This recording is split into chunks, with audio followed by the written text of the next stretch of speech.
Desenrola, vai beber. Episódio 7. Exatamente. Estamos, a todo vapor aqui, hein, gente?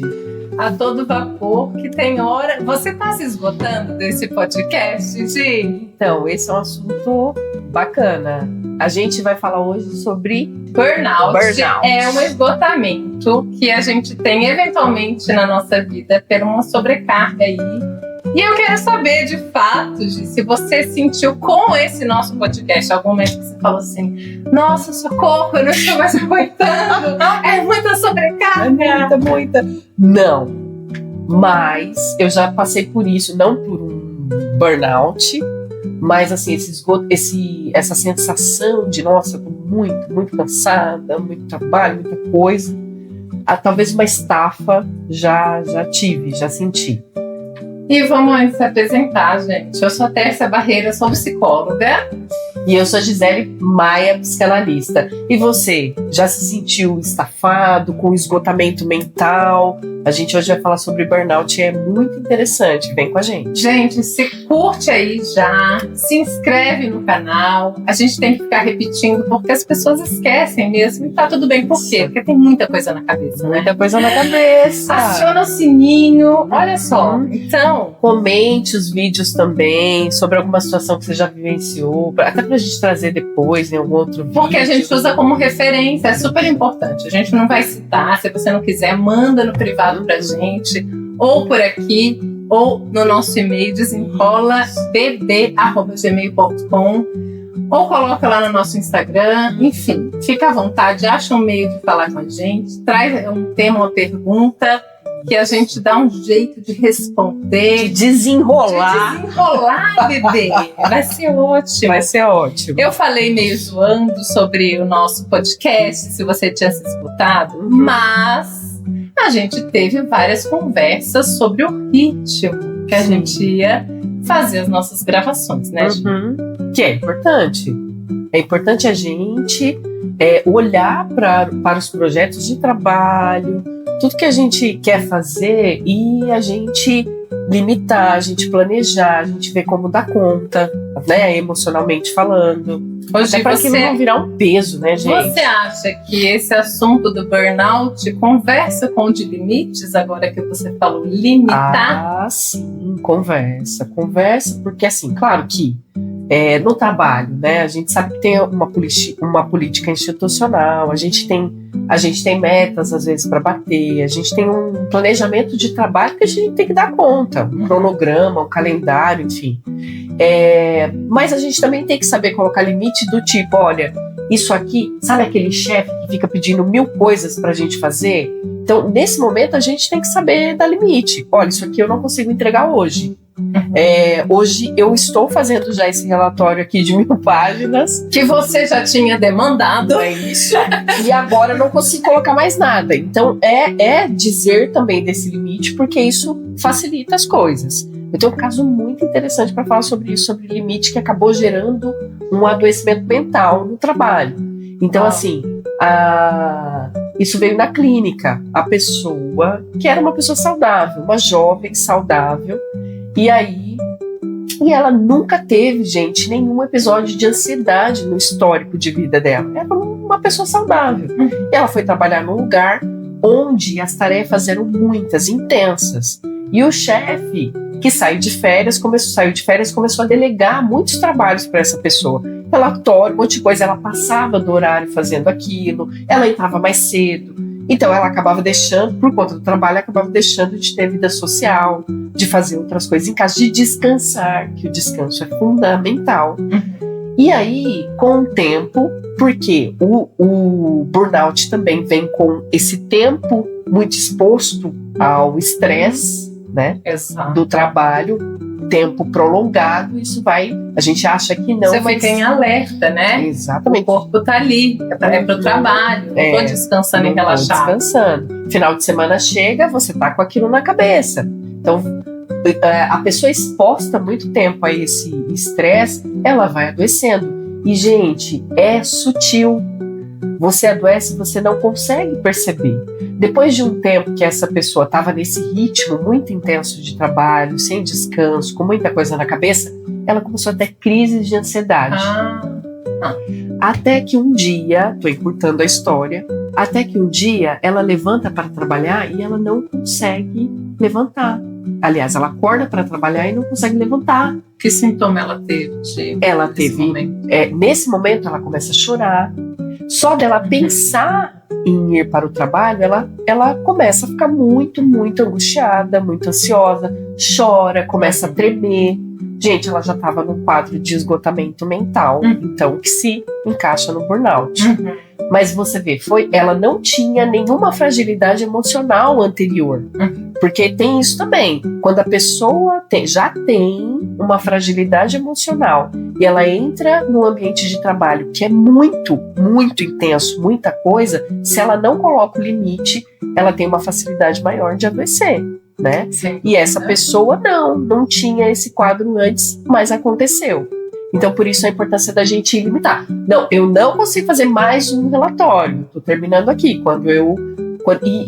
E se limitar também a esses horários, né? Respeitar o seu horário de trabalho. Porque, gente, a gente tem entendido ao longo do tempo, historicamente, que as empresas, né? O empresariado, a elite em si no geral, né? Elas se organizam justamente, é como se elas favorecessem esse adoecimento. É exatamente isso. Porque o jeito que a gente funciona enquanto empresa, enquanto sociedade, produz pobreza e produz também esse adoecimento. Então, se você trabalha bem, se você está entregando bem o seu trabalho, o que eles fazem? Te dá mais trabalho. Sim, exatamente. Te dá mais trabalho. Quanto melhor você responder, né? Quanto mais sims eu falo para o outro, mais trabalho eu vou ter. E aí, a gente aqui, né? Quando a gente fala em burnout, a gente normalmente, essa expressão surge nesse lugar do trabalho, né? Mas isso hoje a gente foi ampliando, que aqui não convém a gente ampliar muito, senão a gente não vai dar conta muito de fechar, mas pensa sempre que o burnout, gente, é esse esgotamento. Então, e aí também a questão de trabalho é outra questão. Uma coisa é a gente ter um trabalho ali, que é o trabalho que você vai, como a Gê acabou de dar esse exemplo, né? Você sai de casa, você vai trabalhar. Mas existe o trabalho dentro de casa, né? Então, as atividades domésticas é um trabalho doméstico não remunerado, né? No caso do Brasil, no caso das mulheres, sobretudo. E aí, quando, por exemplo, você tem um filho, isso vai ter uma soma 3 vezes mais, 4 vezes mais de trabalho, não só pela criança, mas pelo estado de alerta que você vai estar. Sim. Então, a privação de sono, esse estresse, ele é multiplicado em vários graus. Amamentação. E aí, dependendo de cada situação, isso vai ser pior ainda. Porque é isso, né? Se eu tenho dificuldade de amamentar, se eu não tenho rede de apoio, enfim, tudo isso vai sobrecarregar muito esse sistema. Então, alguém que pode levar 1 ano para ter um burnout, outras pessoas podem levar 3 meses, né? Então, tem um bebê, em 3 meses, ela teve depressão. Não necessariamente aquela depressão do baby blue, mas pode ser um burnout, de um esgotamento de sobrecarga, né? E achei muito bom você trazer esse exemplo da ansiedade, a crise de ansiedade. Eu sempre tento olhar por esse lado. Sim. A crise de ansiedade, gente, ela tanto pode ser nesse lugar assim, mais psicológico, de algum trauma, alguma coisa, ansiedade social, etc., quanto de um cansaço físico, né? Uma estafa do corpo. Então não dá mais conta e aí vai gerar ansiedade com essas crises de choro, de vontade de vomitar, né? Desmaios, pesadelos, insônia. Insônia faz muito parte disso, né? E aí, gente, em algum momento, nesse quadro, precisa de ajuda, né? De ajuda. Esse caso aí, Gi, você acompanhou? Então, olha que interessante, esse caso, né? Foi para terapia, mas, gente, teve que sair do trabalho. Por que isso? Em alguns momentos, a escolha ela precisa ser em alguns momentos não, né? O ideal é que seja sempre pela saúde, Mas essa pessoa, quando ela escolheu sair do trabalho, ela não teve mais nada, não teve mais crise de ansiedade, não teve mais nada. Então ela reconheceu, o alívio, ela reconheceu que aquele ambiente não estava adoecendo e que não ia mudar, né? O que eu acho que é isso também, é o limite que a gente coloca pra gente, entendendo que aquilo não vai mudar, né? Assim, porque alguns ambientes de trabalho até respeitam essa coisa, tá bom, então vamos mudar aqui o perfil, eu deixo menos coisas de trabalho para você. Mas no comum, gente, não é o que acontece. Ou você desloca de função, exatamente. Ou você desloca de função, ou você tem que deixar o espaço. Ela deixou um espaço de trabalho e ela voltou a ter saúde. Então, olha como é importante a gente se analisar, a gente entender também que isso pode acontecer com qualquer pessoa. Ela não tinha nenhuma situação anterior, mas eu também tenho um caso de uma pessoa que teve uma situação, que já tinha uma fragilidade emocional desde a infância e entrou num trabalho que era de muita vulnerabilidade, muita exposição, onde as coisas atravessam muito a gente, onde a pessoa vivia muitas violências, pequenas violências, que a gente acha que não vai produzir nada no nosso psicológico e acaba produzindo. Ou acha que está acostumada, né? Tem muito isso. Eu lembro dessa expressão que eu acho muito interessante. A lã não pesa no carneiro, né? Então, estou acostumada a ter essa vida né, difícil, etc. Então, só mais um pouquinho. Só mais um pouquinho quebra, né? Quebra. Porque já estava ali trabalhando no esgotamento. E aí... Exatamente. E olha só, você falou de quebra, e é exatamente o que a nossa mente faz quando a gente passa por uma situação traumática, muito, muito intensa, que é um sofrimento psíquico muito intenso. O que a nossa mente faz? É como se ela quebrasse, ela ruptura, fragmenta, né? Faz uma ruptura e ela isola esse trauma, né? Tô falando aqui porque em algum momento a gente vai falar mais sobre trauma. A gente vai. A gente tá aqui juntando um monte de assunto, porque trauma é um grande tema. Isso. E aí, naquele momento do trabalho, que ela sofre uma violência, ela vai vai isolar essa situação, né? Isso também pode acontecer em outros momentos da vida, uma infância, e depois isso retorna em outro momento, esse trauma, né? Então, assim, essa pessoa estava trabalhando, vivendo essas violências, essas pequenas violências no dia a dia, até que aquilo atravessou ela demais. E aí ela entrou nesse lugar de depressão. Não conseguia levantar, ficava o dia todo na cama, não tinha força, gente, no corpo mesmo para levantar e fazer as atividades diárias. Então, assim, acendeu, e essa pessoa só conseguiu ficar bem tomando medicação, um tratamento medicamentoso, que em alguns casos, infelizmente ou felizmente, precisa acontecer, inserir, né? E aí, depois de um tempo, essa pessoa foi trabalhando. O ideal seria que saísse do espaço. Mas quando não dá, né, Té? Quando a pessoa tem conta, ela tem uma relação afetuosa com o espaço e ela decide ficar, isso vai requerer dela um cuidado ainda maior consigo mesma, né? Ela vai ter que arrumar uma válvula de escape, ela vai ter que fazer a terapia, ela vai ter que fazer uma atividade que dê prazer, enfim. Mas ela vai ter que fazer, porque assim... Exatamente. Né, se ela apenas falar, não, eu não dou conta de sair, eu preciso trabalhar, gente, infelizmente não vai dar. Porque eu sempre uso essa analogia, eu falo, o corpo, ele começa sussurrando até que ele grita, né? Então, quanto antes a gente escutar, melhor. Estando numa situação dessa, de um trauma, de um burnout, que são situações muito drásticas, isso não vai regredir naturalmente. Se eu mantiver o mesmo comportamento, aquilo vai piorar. Sim, porque vai se intensificando, né? Não, já estava cheio, né? O balde já estava cheio. Você estava trabalhando, levando a vida com o balde cheio. E aí, quando transborda, a pessoa acha que foi uma gota, né? Ah, mas foi aquilo ali. Não, a gente vai ter que rever várias coisas. E é isso que você falou, né, gente? Então, assim, vou precisar, então, estabelecer uma outra rotina, colocar um hobby, fazer uma terapia, fazer coisas para eu conseguir manter aquele emprego. E que não é fácil, porque também dentro desse mesmo espaço, as situações elas permanecem as mesmas, em muitos casos.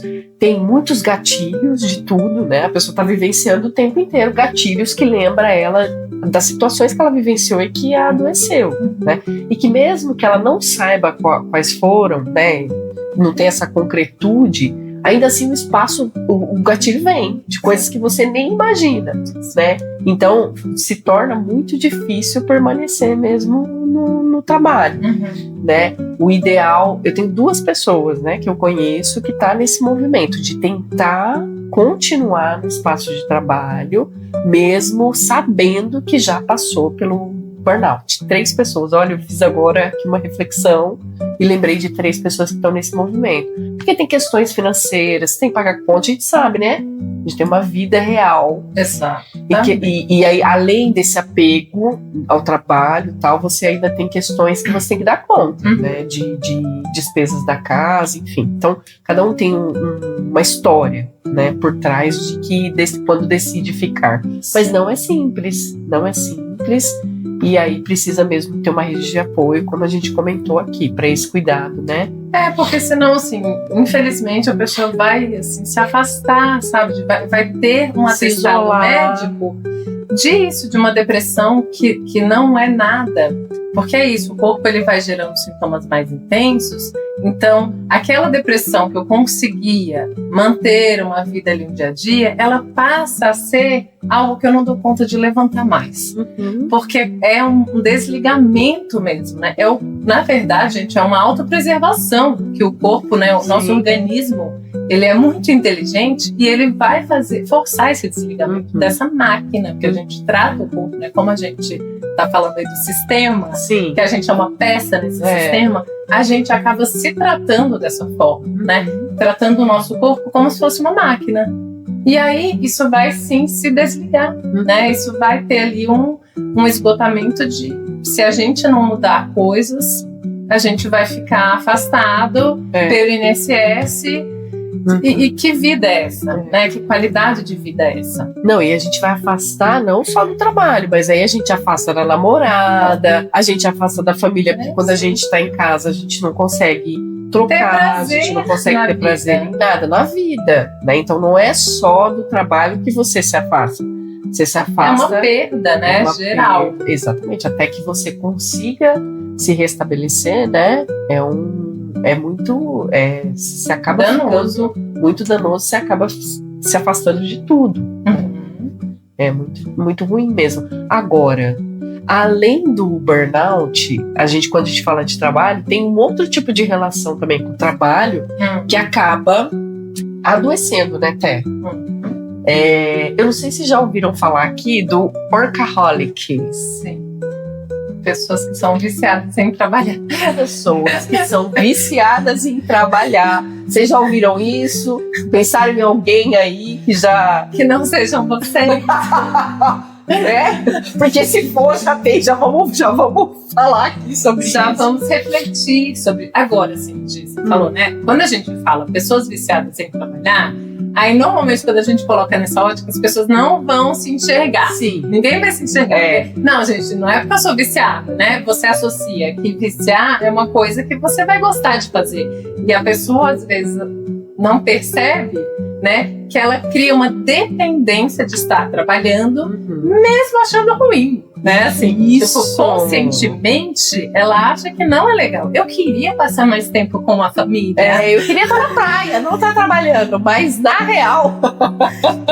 E aí, claro, de novo, né? Sempre fazendo as ressalvas que a gente aqui não tá falando que as pessoas que trabalham muito, é porque elas são workaholics, né? Depende de como a gente tá, né? Para que classe que a gente tá olhando. Isso, até porque se a gente pegar a escala 6x1, né, gente? Nossa, aí já trabalha demais e não precisaria trabalhar tanto, né? Eu tive dois gosta, é porque é necessidade.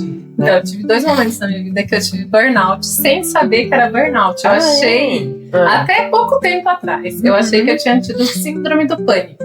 Olha só. Porque os sintomas que a gente tem podem se confundir, né? Sim. Então eu tinha essa coisa de crise de choro, eu tinha insônia, quando eu pensava no trabalho, me dava náusea, vontade de vomitar. E quando foram esses 2 momentos? Escala 6x1. Quando eu trabalhei na escala 6x1. que foi em hotel e no shopping. Né? Então foram esses 2 momentos. Sim. E assim, o trabalho em si eu gostava de fazer. Porque eu gosto de trabalhar com pessoas, né? Sim. E o trabalho na hotelaria era um trabalho legal, muito divertido, com pessoas legais. Não sempre, tá, gente? Mas assim, essa minha experiência foi legal. Por isso que eu não conseguia nem associar que era um burnout. Olha isso. Porque eu falei, nossa, acho que é porque eu fui morar longe. Teve esse fator também, né? Que são os fatores que vão... né? Exatamente. Vão se somando para gerar aquele quadro. Claro, né? Então a gente sempre tem que olhar o todo. Isso, o todo. Quando a pessoa, né, traz um quadro de ansiedade, vamos olhar o que está acontecendo nessa vida, né? E foi no Rio de Janeiro. Olha, no Rio de Janeiro, com aquele cenário maravilhoso. Você tava com burnout. Eu lá com burnout, sem conseguir aproveitar aquela praia, tudo. Porque era um carro. E aí, claro, vai ter a personalidade das pessoas para assumir, para falar sim, né? Na época eu não fazia terapia, gente, era tipo, sei lá, o meu 3º emprego. E aí falando sim para os chefes. Sim, limite 0, né? Gerenciando um restaurante e servindo mesa porque os garçons faltavam direto e reto. Estamos falando do Rio de Janeiro. Aí era assim, tipo, sem preconceitos. Dona Tércia tem jogo do Mengão amanhã. Eu vou ver aí com honestidade. E eu assim, achando que a pessoa tava brincando. Que faltavam. Aí tava eu com todas as responsabilidades e mais, servindo mesa, 6x1 nessa escala. Nossa, é muito pesado. No meu dia de folga, eu só ficava preocupada com o dia seguinte, né? Sofrendo pelo dia anterior e preocupada pelo dia seguinte, que a mãe... Aí já dava aquela aceleração. Na época era aquele Nextel. Já tava aquele radinho? Sim. Você ouvia mesmo a noite dormindo, quando não tinha relógio ligado, né? Não tava ligado, mas estava ouvindo isso. Tá. Aí eu vinha visitar meus pais em Campinas e o Nextel. Pânico, né? Pânico. E assim... Pânico que não era pânico, era burnout. E era um hotel. Então, assim, gente, era pra ser uma coisa que não era pra ser um pânico. Porque a sensação que dá quando você tá vivendo aquilo, na verdade, você absorve a ideia que te vendem que aquele trabalho é vida ou morte. É como se eu estivesse esperando um pronto-socorro de um hospital, que a pessoa vai morrer se não tiver o pãozinho tal. Faltou o pão tal no café da manhã. Ai, meu Deus! Assim? Então, e aí essa falta desse referencial também, que a gente vai acreditando nesse jogo, né? Do sistema capitalista, gente. Exatamente. E a gente cai nisso, né? A gente cai nessa falácia de que o nosso trabalho é fundamental, indispensável e insubstituível. Excelente você colocar isso assim. E aí a gente vai fazendo, a gente não vai dando limite, e aí a gente vai fazendo até a gente adoecer. E aí a responsabilidade desse adoecimento recai para nós. Por quê? Né, a gente tem visto a responsabilidade, claro, isso tem mudado também, mas a responsabilidade da empresa quando alguém adoece, gente, é infinitamente menor. Aliás, assim, digo que nem sei se existe, do que aí, porque a pessoa se afasta e pronto, a empresa vai lá, contrata outra pessoa e coloca no seu lugar. Mas assim, né, você falou que isso tá melhor. Por um lado, a gente tá mais consciente, por outro, tá pior, porque a gente tá regredindo as leis trabalhistas. Isso. Né? Então, cada vez que eu não tenho mais a CLT e que eu sou autônoma, e que eu sou motorista de Uber e eu preciso fazer aquilo, eu deixo de trabalhar, eu não só perco isso, como eu perco o dinheiro que eu ia ganhar, né? Então não tenho nem direito para me proteger. Não tem.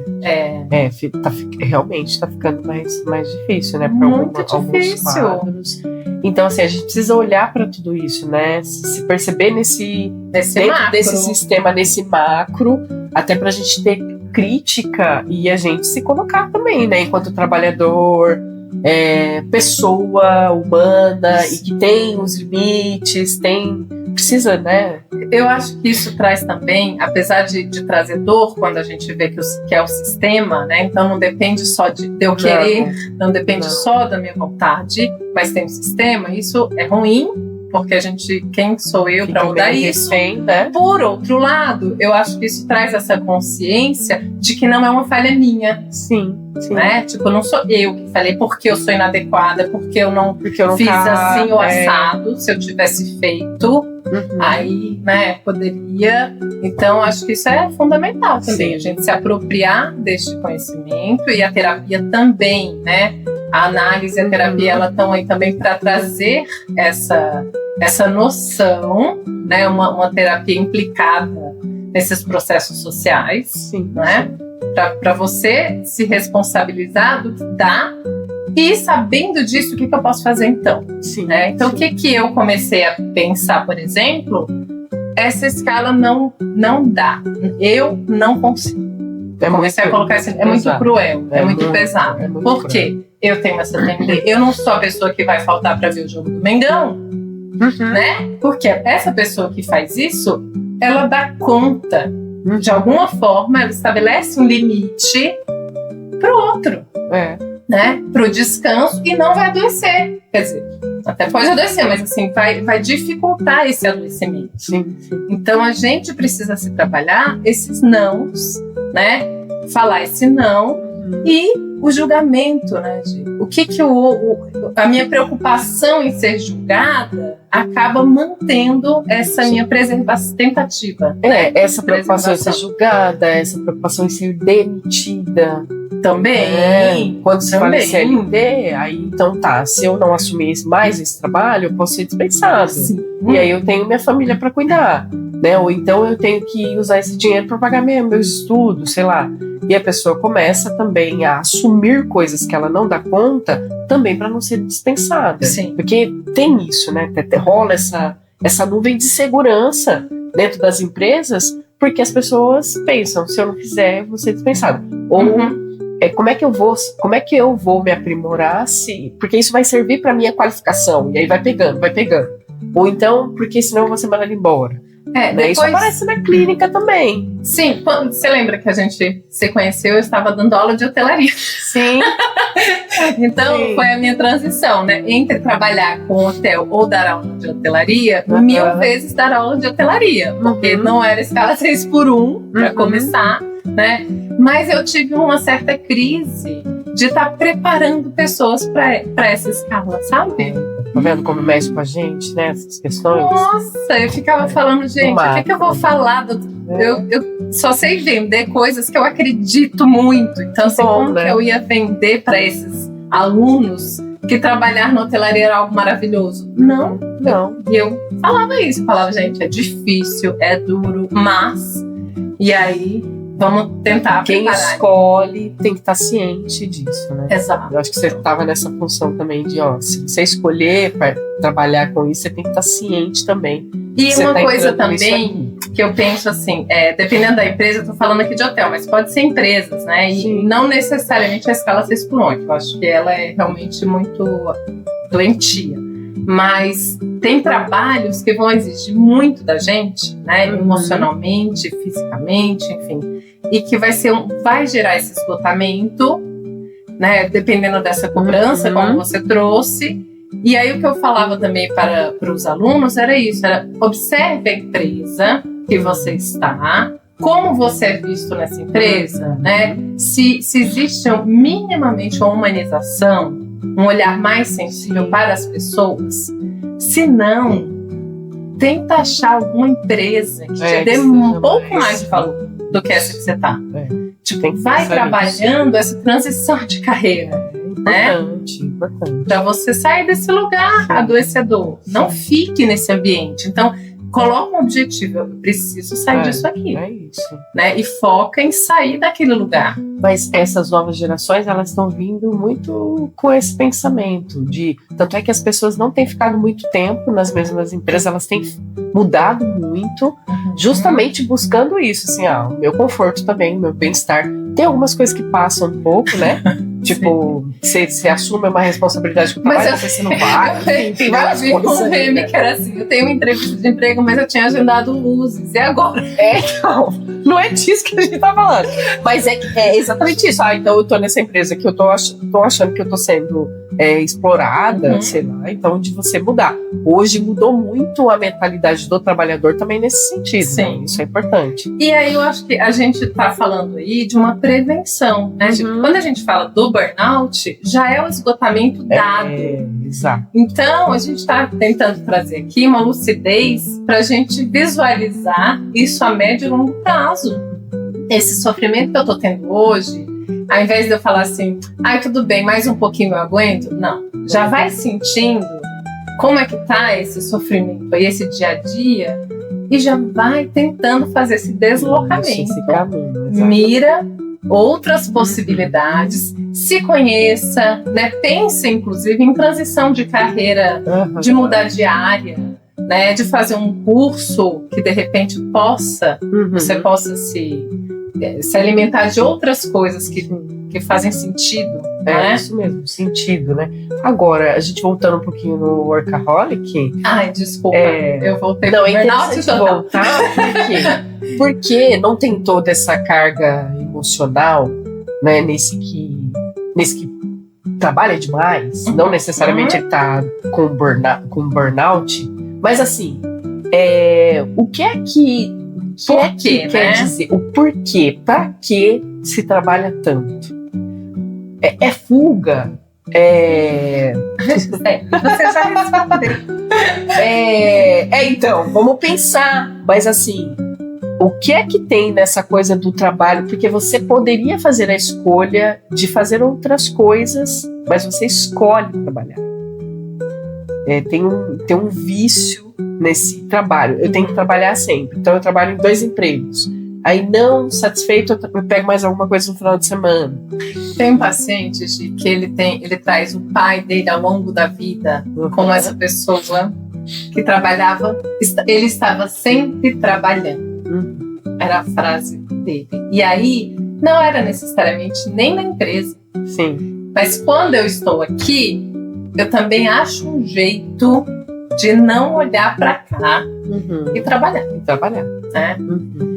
Então eu fico pensando muito nesse. E aí tem uma questão óbvia, né, dessa educação desse filho que eu não participei. Sim. Porque eu estava trabalhando. Então eu tenho uma justificativa que para o sistema capitalista é muito aceitável, né?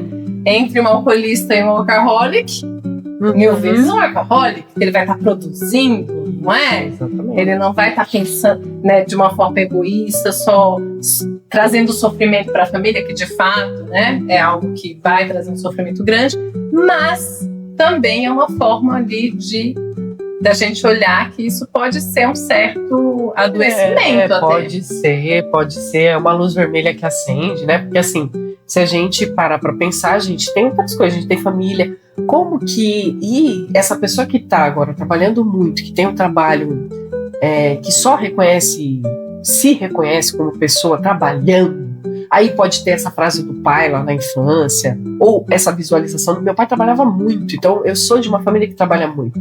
Tá, mas qual é o sentido, né? Qual é o significado do trabalho para você, não para o pai, para você? Esse é importante também. Ou, eu ouvia que eu precisava trabalhar para não ser vagabundo. Tem sempre essas coisas, né? Ou então, eu queria trabalhar para sair de casa e não depender dos meus pais, ter minha autonomia. E aí agora você está trabalhando muito, mas você não consegue ser autônomo, porque esse trabalho não deixa você vivenciar outras experiências. Só o trabalho, ou só experiências... Gira em torno sempre do trabalho, né? Exatamente. Então, adquiriu a autonomia de fato, né? Ou você está preso nesse lugar que você não consegue sair. E por que não? Não consegue se deslocar. E aí acho que é um convite também, porque na análise, na terapia, talvez você consiga olhar para Pra quê? Por que tanto trabalho? Quem falou para você que era importante você trabalhar tanto? Né? Existe um sentido, o trabalho tem um sentido para você, não para os seus pais ou para a sua família, mas para você. Você trabalha para viver ou vive para trabalhar? Essa frase é bem comum, porque essa reflexão a gente precisa fazer, senão vira fuga. Então eu trabalho para não ter que ficar aguentando a minha família o dia inteiro em casa. Ou, então, precisa rever. Então, você não cabe mais nessa família? O que é? Essa família não é a família que você gostaria de ter? Né? Então, é importante vamos pensar. Olhar para isso, né? Vamos olhar para isso. Porque então, você coloca o trabalho como fuga, porque você, na verdade, não gostaria de estar na família. Não necessariamente você gosta de trabalhar horrores, mas é que você está usando o trabalho para evitar esse contato com a família que já te deu no saco. Você gostaria mesmo de terminar a relação. Mas aí eu não posso, porque eu tenho outros compromissos com a família, eu tenho um filho pequeno. Enfim, gente, é um convite para essa reflexão. É isso. Essa reflexão que, assim, é gigantesca. Se a gente parar aqui, fica 3 horas falando. Porque falou, tipo, pá!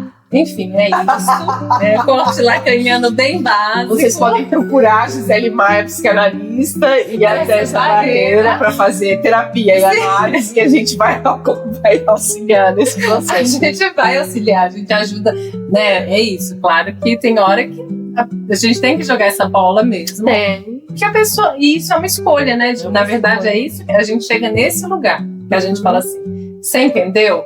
Que é uma escolha que você está fazendo? Né? Que tem a ver com o que a gente falou lá da direção, dirigir a própria vida. E aí, assim, né? Sem moralismos e tal, sem julgamentos, você pode escolher ficar onde você tá.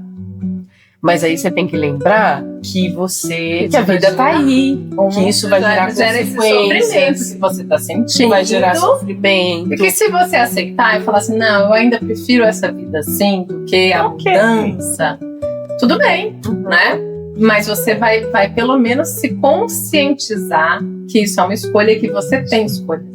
E eu acho que é muito função da terapia e da análise isso, né? Colocar o sujeito, esse sujeito consciente das escolhas que ele faz. Tudo bem ele ficar aí, mas ele estando consciente. Tudo bem ele ter o medo XYZ, mas ele saber o que isso limita, o que isso impossibilita, né? E até que assim, né, também essa coisa do medo, o medo do medo, né? Que a gente fala da chapeuzinho amarelo. É isso, às vezes eu tenho medo de arriscar, tenho medo de mudar, mas você tá vivendo com medo desse medo. Tipo, você nem tentou, né? E aí a gente vai falar sobre esse medo. Então, o que é o medo? Por que esse medo de mudar? Qual a origem desse medo de mudar? Vamos refletir. Acho que a gente desenrolou super bem, né, gente? Espero que vocês tenham tido muitas reflexões a partir desse vídeo. Se não se inscreveu ainda, se inscreva. Obrigada por ter ficado até aqui agora. Isso. E até a próxima. Até.